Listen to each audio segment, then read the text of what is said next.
Alors après avoir parlé sport et stade, on reste sur les infrastructures et les investissements comme axe de développement de la relance durable. Pour en parler avec nous, bonjour Khaled Higué, vous êtes économiste et président du club 2030 Afrique, également auteur de l'heure de l'Afrique. À vos côtés, Fabrice Dumontel, vous êtes président et fondateur d'Eiffel Investment Group. À votre gauche, Borina Andrieux, vous êtes directrice générale de Villemotte et Associés. À côté de vous, Marc Dufour, directeur général du marché d'intérêt national de Marseille. Et pour finir, Abdeladif Mazouz, vous êtes président de la région de Casablanca. Et avec nous, normalement, à distance, Neina Andrian-Titonea, qui est maire de Tananarive. Donc on couvre largement l'Afrique.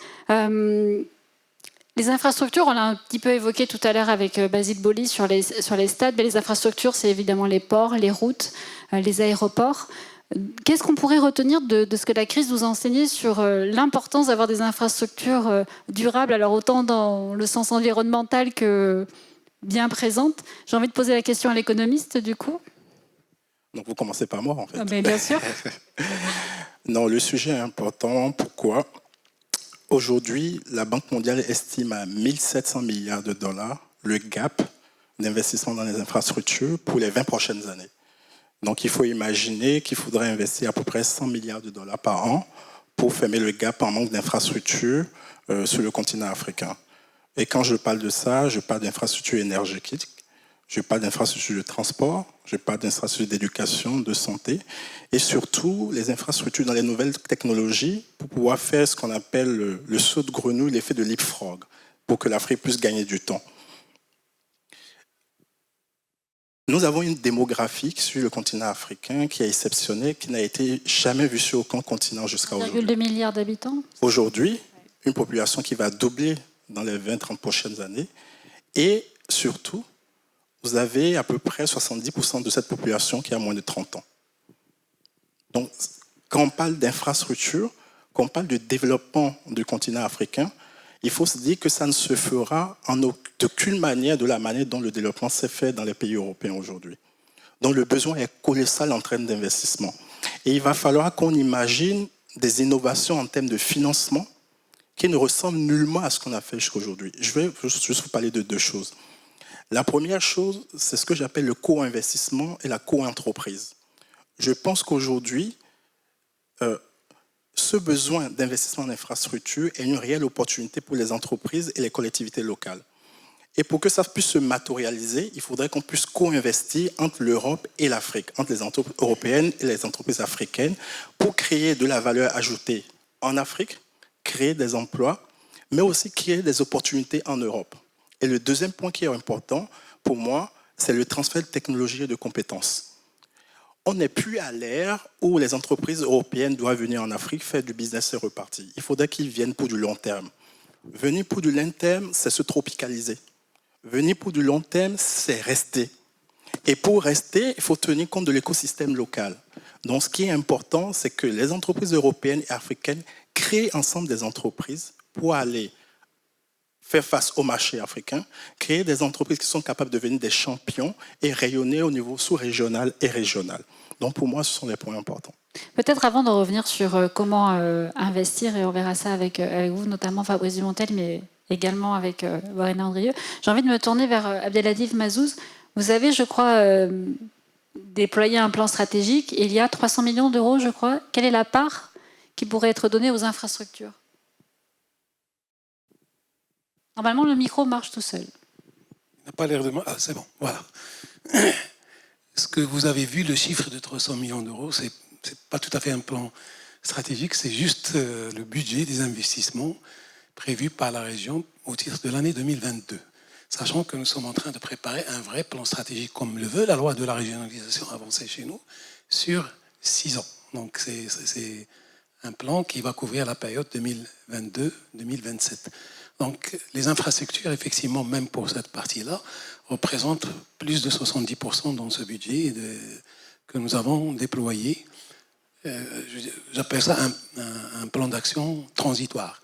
Donc en attendant la sortie du vrai plan de développement régional, donc, qui, on doit le connaître dans ses détails d'ici septembre prochain.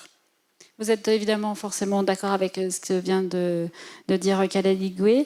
Quand vous dites 70% de 300 millions, ça veut dire que c'est énorme. Est-ce que ça veut dire qu'il faut un coup d'accélérateur tout de suite pour après être peut-être un petit peu plus sur le temps long, prévoir des choses à un peu plus long terme? Ou est-ce qu'au contraire, c'est étape par étape? Non, il y a des besoins qui sont Immédiat. immédiats et perceptibles. Lorsque, vous savez, on est sous l'effet d'un stress hydrique considérable et pour lequel il faut des investissements très importants et urgents pour arroser un peu et les hommes et les animaux et les terres. Donc il y a également des besoins en termes de mobilité, aussi bien urbaine que intercommunale. Donc ça, c'est des choses qui sont identifiées, pour lesquelles il y a des plans, donc qu'on a voulu accélérer en termes de mise en œuvre. Il y a un point très important, et ça rejoint ce que disait mon prédécesseur, c'est tout ce qui permet de créer, de générer de la valeur et créer de l'emploi pour les jeunes. Donc un ensemble de chantiers ont été lancés justement pour permettre aux jeunes d'entrer dans des aventures d'entrepreneurs, de start-upers dans les domaines technologiques, donc aussi bien avec des établissements d'enseignement qu'avec même des institutions productives, par exemple avec l'opérateur télécom, avec l'opérateur des chemins de fer au Maroc. Donc pour préparer des jeunes à des métiers qui leur permettent d'abord de combler certains besoins qui sont perceptibles chez nous, notamment y compris par exemple dans le domaine de la santé, et en même temps de gagner leur vie dignement. Fabrice Dumontel, donc on vient de parler, on a à peine abordé de l'investissement, mais on parle de co-investissement. C'est la stratégie que vous menez avec Eiffel Investment Group. Vous venez de créer un fonds d'ailleurs dédié à l'Afrique. Exactement, oui. Nous, chez Eiffel Investment Group, on est un fonds d'investissement et une très grande partie de ce qu'on fait, c'est de financer des énergies renouvelables. On a depuis toujours investi essentiellement en Europe, mais aussi en Afrique. Donc on est dans cette logique de co-investissement. Et c'est vrai que on voit tellement de projets. Là, on a largement plus d'1 milliard de dollars ou d'euros de projets identifiés qui ont besoin de financement en Afrique en énergie renouvelable, qu'on a décidé de créer un fonds dédié pour la région qu'on va lancer dans les toutes prochaines semaines. Et ce co-investissement, il vous paraît nécessaire? Quand on vous dit il faut venir, mais il faut rester. Oui, ça c'est clair. L'enjeu de l'énergie, de l'accès à l'électricité, il est absolument crucial pour le continent. Il y a, si on regarde en moyenne, je crois qu'il n'y a pas 50% de la population qui a accès à l'électricité. Si on démoyenne géographiquement, dans le centre de l'Afrique, c'est des proportions encore plus basses. Et donc, c'est un enjeu crucial pour faire en fait ce dont on parlait ce matin, qui est industrialiser, aider des industries à se développer localement. Pour ça, il faut de l'énergie et on peut mettre en place des modèles très intéressants où on met des panneaux solaires, du stockage à proximité d'une usine qui s'implante et qui est l'off-taker finalement, qui est l'acheteur d'électricité. On a dit aussi tout à l'heure qu'on ne peut pas faire en Afrique ce qu'on a fait en Europe et qu'il y a une autre façon de faire, peut-être même d'aller plus vite. Rina Andrieux, vous êtes en train de travailler sur un magnifique projet effectivement en Afrique, qui va être le futur siège de l'ONU. Si on peut évidemment passer le film qui va nous montrer tout ça. Une petite vidéo pour illustrer tout ça. En effet, pour moi, les infrastructures ne sont pas uniquement d'ordre système viaire, aéroport, etc., etc. Il y a des investissements dans des grands équipements culturels, publics et autres, et tout ce qui les accompagne. Tout ce qui va autour. Vous voyez, là, c'est un bâtiment qu'on adore, qui est la maison des Nations Unies pour l'Afrique centrale et de l'Ouest, qui est basée à Diamniadio. C'est une nouvelle ville qui se trouve à 1h30 de Dakar. Et c'est un bâtiment qui fait 60 000 mètres carrés, qui va accueillir les 34 agences de l'ONU qui sont aujourd'hui disséminées dans plusieurs bâtiments à Dakar. Donc c'est un bâtiment qui a cette forme de roue à eau, puisque s'il y a quelque chose qui manque c'est bien l'eau et l'énergie qu'elle peut produire, etc., etc. Donc c'est très symbolique. Et donc on a fait ce projet qui est assez, je dirais, égalitaire, très responsable. Et c'est un PPP, ça vous donnera l'occasion de sauter à la table d'après. Mais ce qu'on a fait également pour accompagner cet ensemble donc, de bureaux, il y a tout un quartier autour, sur 3 parcelles, qui se déploie, qui est vraiment un peu comme une charte urbaine qu'on donne pour cette ville de Diamniadio, donc du logement, du commerce, des activités. En fait, ce qu'il faut raconter, c'est que vous créez les besoins qu'il y a à côté de ce bâtiment qui n'existait pas du tout. On voit mal les gens rentrer à Dakar tous les jours. Il y a 3000 personnes qui vont travailler dans ce bâtiment. Il faut des écoles, il faut des crèches, il faut des soins médicaux, il faut des hôtels, il faut des commerces de bouche, il faut un marché. J'espère qu'il sera très très présent. Moi, j'adore les marchés. Et surtout une façon de se déplacer qui soit douce et responsable. Donc, on a un TER qui arrive à Diamniadio, mais après, il faut des ramifications. Oui, des ramifications, ouais. Et là, c'est un dernier équipement que je vous montre qui est une réhabilitation. C'est un ancien palais de justice des années 50 au centre de Dakar qui va être transformé en palais des arts. Donc, ça sera une grande place pour la culture, encore une fois panafricaine, et qui va accueillir tout, y compris l'architecture, le cinéma, la danse, voilà, avec tout ce qu'il faut comme espace. Déjà, la Biennale d'art de Dakar, Dakart, s'y tient tous les 2 ans, mais il va être complètement rénové. C'est un vrai projet présidentiel. Et c'est vraiment des infrastructures sur lesquelles nous avons créé, par exemple, une petite agence représentante de notre agence d'architecture et d'urbanisme à Dakar. Mais surtout, on va tout faire et on cherche des investissements pour rouvrir l'école d'architecture. Vous avez quelqu'un et former les jeunes. Ah mais non, mais tous les appels vont être lancés aujourd'hui. Voilà, donc il y a une telle jeunesse, ce que vous disiez, la plupart de la population a moins de 30 ans. Il y a cette soif d'apprendre et cette intelligence qui doit être guidée et il faut qu'on transmette. J'ai envie du coup de poser la question à votre voisin. Marc Dufour, vous travaillez déjà avec des entreprises africaines au sein du marché d'intérêt national. Et comment est-ce qu'on peut faire finalement ce lien durable, mais alors dans la durée, hein, comme le disait Khaled tout à l'heure? Je pense qu'il faut rester simple. Le lien, il existe déjà, il faut le renforcer, le pérenniser, l'amplifier. Le marché... Le marché Marseille-Méditerranée, qui est le marché de gros de Marseille, qui est le premier marché après Rungis en France, c'est assez peu connu, travaille déjà à hauteur de 40% avec les pays africains. Alors essentiellement le Maghreb, mais également l'Afrique du Sud, la Mauritanie, la Côte d'Ivoire, et pour tout ce qui est des produits exotiques que nous n'avons pas ici et qui viennent approvisionner le marché. Mais au-delà de sa vocation de distribution de produits alimentaires, le mine, c'est d'abord une plateforme logistique de produits frais. Moi, je le vois avec des yeux logistiques. Et on a parlé d'infrastructures. Les infrastructures sur lesquelles nous travaillons, ce sont des infrastructures de logistique. Alors, la métropole a lancé un premier plan, qui est un plan de 100 millions, pour moderniser ce marché, qui avait été, je dirais, un petit peu amputé d'une partie de sa surface foncière par le passage de la L2, c'est-à-dire le contournement nord autoroutier de Marseille. Et au-delà de ça, compte tenu du fait qu'on a la chance inouïe d'être desservi par 2 autoroutes qui nous permettent de contourner Marseille en venant du nord, de l'ouest, de l'est, etc. Et nous avons un terrain qui est en forte déclivité et on a dit il suffit de construire et de le couvrir et de verticaliser sa construction. Alors je me retourne vers les professionnels d'infrastructure qui vont mesurer la difficulté technique, mais on est entouré de spécialistes. Et là, c'est un vaste projet de 450 millions d'investissements pour gérer la logistique.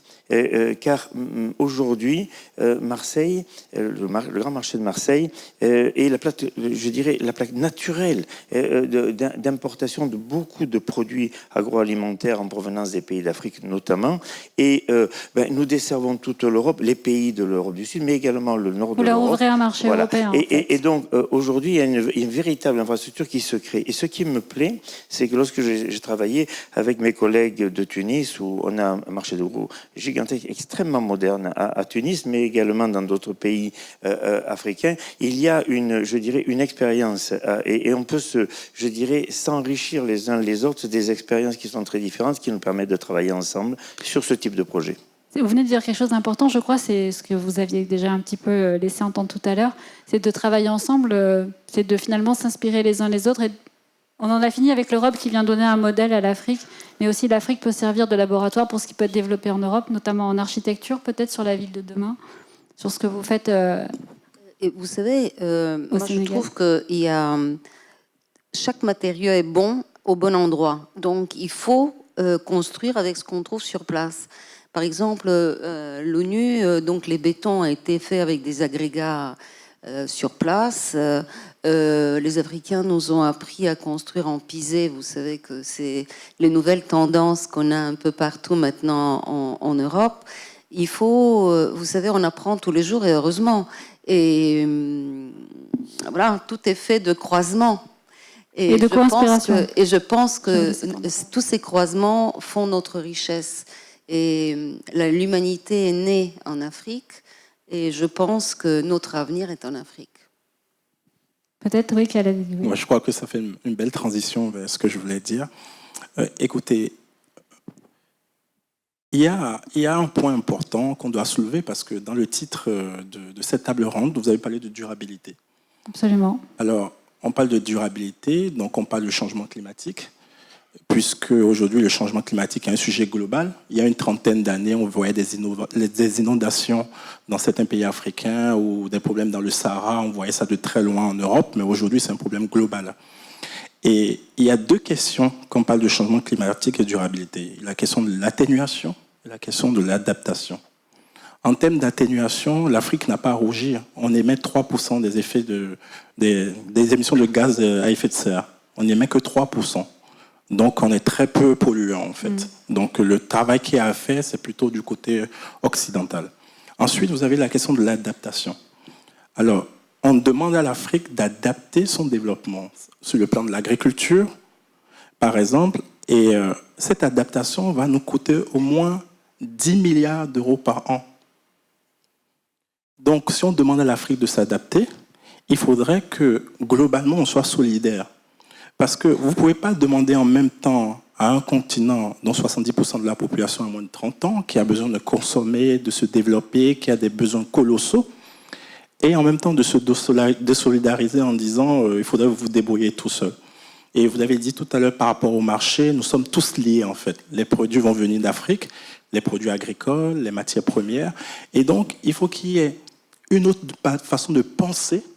Il faudrait qu'il y ait une innovation, non seulement au niveau du financement, mais aussi au niveau de la manière dont nous concevons le multilatéralisme, c'est-à-dire le travailler ensemble. Nous concevons la coopération, les échanges. Est-ce que les thèmes d'échange, de négociation que nous avons entre l'Europe et l'Afrique aujourd'hui sont adéquats? C'est peut-être quelque chose à réfléchir aussi. Donc je pense que toutes ces questions aujourd'hui ont besoin d'être mises sur la table et ont besoin d'être repensées. Regardez la question de la guerre aujourd'hui en Ukraine, les impacts, les externalités négatives que ça va avoir non seulement sur le marché européen, mais aussi sur le marché africain. Le blé, les produits d'hydrocarbures. Donc, vous voyez, on est à un moment où, comme vous le disiez, on doit apprendre des uns des autres, parce que le continent africain reste quand même le continent le plus résilient sur la planète aujourd'hui. Regardez toutes les crises les unes après les autres. Certains vous diront c'est parce qu'il y a une bonne partie de l'économie informelle en Afrique. Peut-être que l'informel a quelque chose de bien finalement. Merci. J'aimerais bien avoir du coup... Vous avez fait votre petit effet là pour le coup. Je voudrais bien avoir sur vos propos l'avis du maire de Tananarive, Naina Andrea Titonea. Bonjour. Écoutez, d'abord, permettez-moi de partager le plaisir de la commune d'Antananarive de participer à ce forum et de remercier la ville de Marseille de l'accueillir. Alors, pour nous, quels investissements et quelles infrastructures pour une relance durable? Il faut impérativement se mettre dans le contexte local. Et dans notre cas, le constat est le suivant. Ces 2 années de redressement et de renouveau d'une ville qui, après des décennies de laxisme et d'abandon, en parallèle avec une crise sanitaire qui a démarré à peine 2 mois après notre entrée à l'hôtel de ville, Et en complément, on a, nous, un dérèglement climatique qui nous impose des catastrophes naturelles qui impactent la cité, aussi bien en termes humains qu'en termes d'infrastructures. Alors, je me suis demandé sous quel angle aborder les investissements et les infrastructures nécessaires pour une relance. Et peut-être réagir aux propos de Khaled Igwe à l'instant, c'est de la co-construction, de la durabilité entre les acteurs européens et africains. Alors, certainement oui. Ce qui se passe également ici, c'est coopération avec ce qui est multilatéral et bilatéral. Mais de l'autre côté, c'est une construction qui s'appuie sur des efforts personnels, d'abord des communes, des gens qui sont sur place, et d'adapter surtout les investissements au contexte qui est local. Et la grande difficulté aujourd'hui, c'est qu'avec toutes les contraintes qu'on a, c'est de pouvoir s'adapter à un contexte pour lequel nous sommes dépendants et qui est bien au-delà de nos frontières. On avait le Covid, maintenant on a l'affrontement en Europe, et tout ça, ça apporte des conséquences. Et voilà, c'est notre capacité à nous adapter qui va nous permettre de survivre. Sur les financements qui sont consacrés aux infrastructures, vous êtes dans les mêmes ordres de grandeur qu'ailleurs en Afrique. C'est un gros poste d'investissement? C'est un gros poste. Alors, il y a la partie qui revient à l'État pour une ville comme Antananarive. Quand on parle, par exemple, de mobilité urbaine, il y a des investissements en termes de trains urbains ou de téléphériques. Le téléphérique, c'est 120 ou 130 millions d'euros. Après, pour ce qui est de la commune, c'est une multitude de petits investissements. Et ce qui fait la difficulté aujourd'hui, c'est le rattrapage que l'on a à faire. Parce qu'il y a tout à reconstruire en fait. Et donc, c'est aussi bien des gros investissements, des infrastructures, des routes, des hôpitaux, mais en parallèle, c'est des toutes petites choses. À l'échelle d'une commune, c'est que vous partez, vous n'avez même pas d'ambulance ou de camion de sapeurs-pompiers. Donc, et vous devez faire tout ça en même temps, tout en vous préparant à une ville, à une cité de demain pour laquelle vous devez digitaliser, vous devez vous moderniser, vous devez vous ancrer dans le passé, mais en même temps, vous projeter pour les 5 ou 10 ans ou 20 ans à venir. Abdelatif Mazouz, même question, ce que a dit Khaled Igwe à l'instant, de la co-construction, mais longtemps, et puis apprendre des uns des autres. Vous travaillez comment avec vos partenaires là-dessus? Écoutez, moi je vais vous citer une phrase de Sa Majesté le Roi lors d'un discours prononcé en 2014 à Abidjan. Il a dit exactement: il faut que l'Afrique fasse confiance à l'Afrique. Donc, à mon avis, il faut d'abord commencer par ça. Donc, on a dans l'inter-échange intra-africain, on tourne autour de 12, 13, 15%. Lorsque vous allez dans d'autres régions, y compris des régions du Sud, on va dire Amérique du Sud ou du côté de l'Asie, ça dépasse les 3/4. Et lorsqu'on pousse encore plus dans la régionalisation, on trouve que c'est plus réduit. Donc il y a un effort à faire sur nous-mêmes. Puis, bien sûr, je pense qu'il est temps que l'Europe comprenne, et je pense qu'elle a commencé à le comprendre, que l'avenir de l'Europe est en Afrique. Oui, ça, et que cet avenir de l'Europe est en Afrique, si on le comprend bien et qu'on raisonne en termes d'échange d'égal à égal et de partenariat dans un esprit, j'allais dire, juste, pour ne pas dire égalitaire. Donc, il y a d'énormes choses à construire. Il y a d'une part des ressources naturelles, des ressources humaines, jeunes, une population qui monte, une demande des infrastructures qui manquent, et de l'autre, il y a un excédent, j'allais dire, de capacité et un manque de travail à déployer, c'est-à-dire une capacité à produire et un savoir-faire. D'ailleurs, nous le vivons. Nous, au Maroc, on a fait des petites expériences en termes d'électrification rurale et d'adduction d'eau potable dans les campagnes. Lorsqu'on a généralisé l'électricité au monde rural, on s'est retrouvé avec de l'outil qui est là et il fallait déployer, redéployer. Et justement, on est allé rencontrer nos amis, nos voisins des différents pays de l'Afrique, de notre continent, donc pour leur faire bénéficier ou les faire bénéficier de notre expérience. C'était bien adapté, 2, moins coûteux, et 3, donc des résultats probants. Donc, il y a de la complémentarité dans ce sens. D'abord, entre Africains, et puis entre Européens et Africains, parce que aujourd'hui, nous, au Maroc, nous comptons beaucoup sur le partenariat avec nos amis du Nord pour construire, par exemple, des centrales de dessalement de l'eau. Par exemple, des centrales pour recyclage des déchets. Par exemple, on l'a fait pour le train, le TGV ou le tramway de Casablanca. Donc il y a d'énormes choses à faire, et puis les plans de développement qui viennent pour chacun des pays, parce que on a toujours dit au Maroc, gouverner c'est pleuvoir. Aujourd'hui, je vous dis au Maroc, gouverner c'est prévoir. Et nous travaillons avec beaucoup de plans. Au niveau de chaque région, nous avons des plans. La régionalisation avancée nous a permis d'avoir ces outils et d'avoir les moyens de le faire. Et donc, moi, je fais plus qu'un clin d'œil à nos partenaires européens et africains pour qu'on monte des choses ensemble.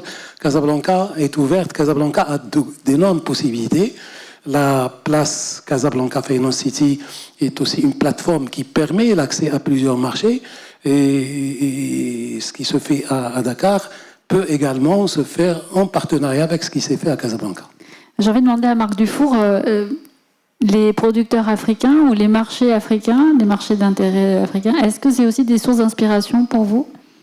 Oui, tout à fait. Je vais prendre un exemple. Quand j'ai visité le grand marché de gros de Tunis, qui est d'ailleurs, je le dis, présidé par une femme extrêmement dynamique, qui est cotée en bourse, donc on a beaucoup de choses à apprendre. On en est très très loin, nous, en ce qui nous concerne, y compris pour Rungis en France. Et c'est un énorme marché qui s'étend sur 150 hectares environ et qui a beaucoup de réserves, et avec le foisonnement que l'on trouve souvent sur les marchés africains. Et donc je lui posais un certain nombre de questions. Elle m'a dit, venez voir. Nous sommes allés sur le marché, chaque flux. Et imaginez, il y avait à peu près 20 à 25 000 entrées par jour. Chaque flux était comptabilisé, et au moment où elle me parlait, elle me disait, il y a eu tant de transactions sur tel poisson, sur telle variété, etc.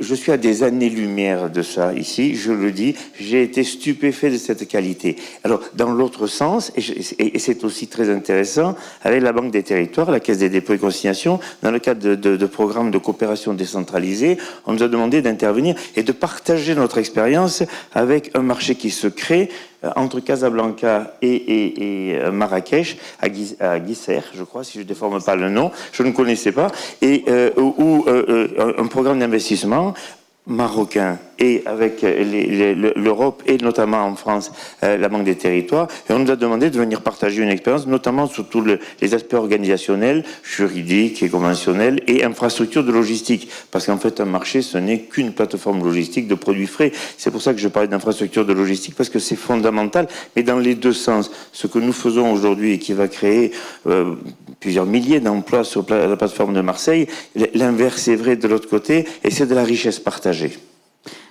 Fabrice Dumontel, on a beaucoup entendu innovation et financement. Alors comment on innove en financement ? Vous avez créé un fonds, certes, mais qu'est-ce qu'il faut faire de différent ?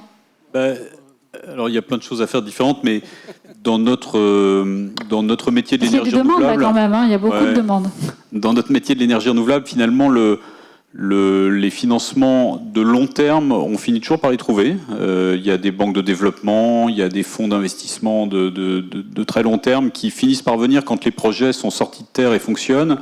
Le vrai sujet, c'est comment est-ce qu'on fait sortir les projets de terre. Et donc vous avez des PME qui travaillent, qui développent les projets sur leurs fonds propres, et puis à un moment, il faut poser les panneaux solaires, il faut les raccorder, il faut construire. C'est là que ça coûte du vrai argent, et c'est là que nous on intervient finalement en disant on va faire ce pont, ce bridge entre un projet qui est à peu près développé et puis un projet qui est bien financé à long terme par les financeurs traditionnels. Et voilà, ce bridge il manque, il n'existe pas, et nous c'est quelque chose qu'on fait en Europe depuis de très nombreuses années. Il y a un besoin qui est encore plus flagrant en Afrique parce que les choses peuvent prendre un peu plus de temps, et donc ce pont, il est un peu plus long dans certains cas. Mais si on n'est pas là pour faire ça, les projets sortent pas de terre. Après, il faut plein d'acteurs qui travaillent ensemble. C'est la même chose que ce qu'on disait juste avant. Mais à la fin, si vous faites ça, vous arrivez à faire au Mali, par exemple, on a financé une des plus grandes centrales solaires au Mali, qui aujourd'hui amène de l'électricité pour 35 000 foyers. On est content d'avoir contribué à notre petite échelle à faire sortir ça. Est-ce qu'il y a des demandes qui vous viennent et auxquelles vous ne vous attendiez pas forcément, mais qui pourraient être des projets pour plus tard ? Alors, je vais attendre à la sortie de la salle, là, si vous avez des projets. Non, mais ce qui est très intéressant, c'est qu'il y a des projets partout. Hein. Je disais tout à l'heure, on a pour largement plus d'1 milliard on appelle ça du pipeline dans notre jargon, c'est-à-dire des projets qui s'empilent et qu'il faut qu'on finance. Et c'est partout en Afrique, c'est beaucoup en Afrique de l'Ouest, une 40% de ce qu'on voit. Afrique du Nord aussi, Afrique du Sud. Enfin, c'est vraiment très très bien réparti. C'est du solaire, c'est de l'hydroélectricité, c'est de l'éolien. Donc c'est très très très divers. Il y a beaucoup de dynamisme. Mais le sujet, c'est que ce sont des projets qui unitairement sont assez petits, qui sont portés par des PME et donc qui n'ont pas accès à du financement très facile. Il faut qu'on les aide. Oui, bien sûr. Non, j'avais envie de réagir parce que déjà je voulais remercier pour la présentation que vous avez faite tout à l'heure. J'ai adoré et vous avez parlé d'un point important qui est la culture. Et moi je voulais juste finir sur ça parce que je vois qu'on n'a que 2 minutes. Parlant d'infrastructures, je voudrais qu'on parle d'infrastructures culturelles.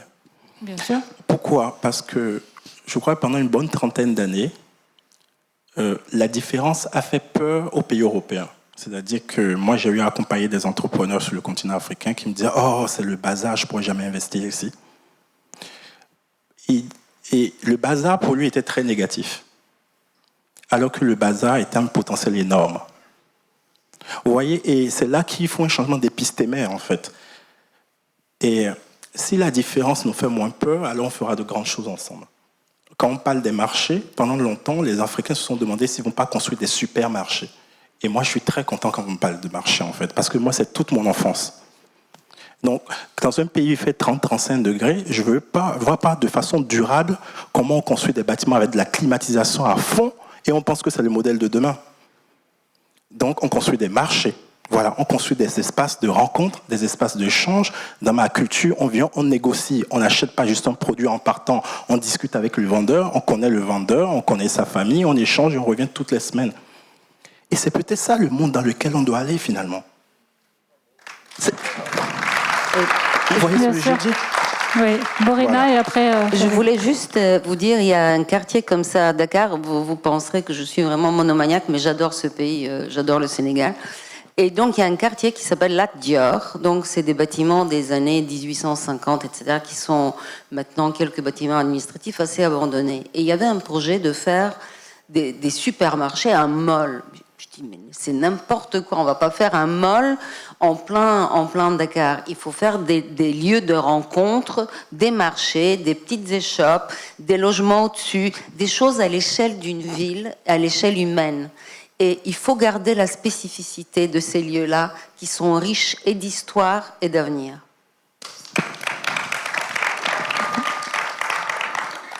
Un mot pour conclure ? Il vous reste 16 secondes.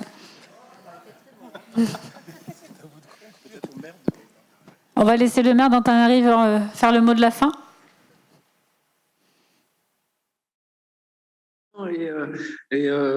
Ça me permet de rebondir sur les marchés, ce qui est une obsession chez nous. Nous avons 50 000 marchands dans les rues tous les jours.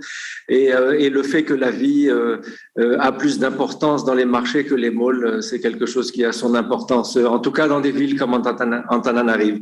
Et merci pour ces échanges. Merci à tous les 6, c'était très intéressant. Et on part sur la co-construction donc.